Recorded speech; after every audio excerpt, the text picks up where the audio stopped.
Yesu kijanye kuba ku munara ariko nawe wiba buroni cyakoze ase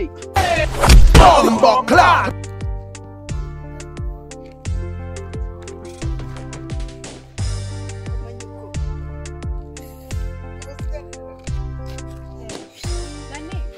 Dani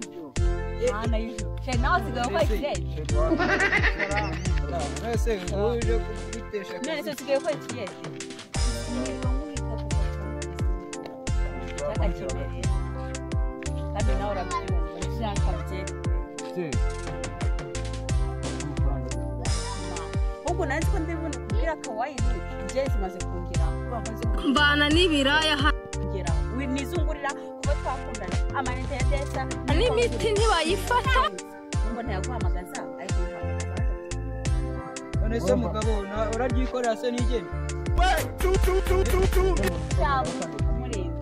abo mukorere nyine ugene nanjye n'itanu n'indi kujya ariko murinde mana azimana kuchaka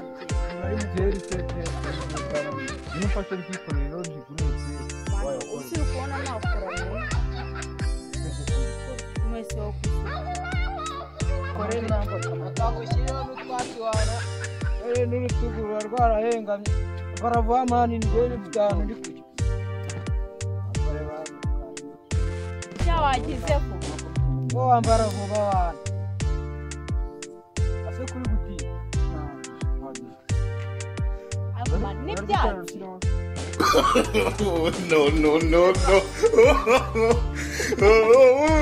gabo ararenganye kabisa ngaha mugende mugere amahoro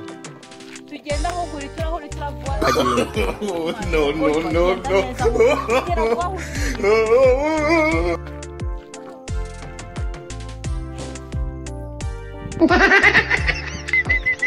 bagabo b'iki gihe none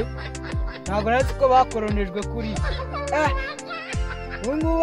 wakorera 2,000 none agiye kumuguramo byinshi ngaho nimushaka nimurongore ntabwo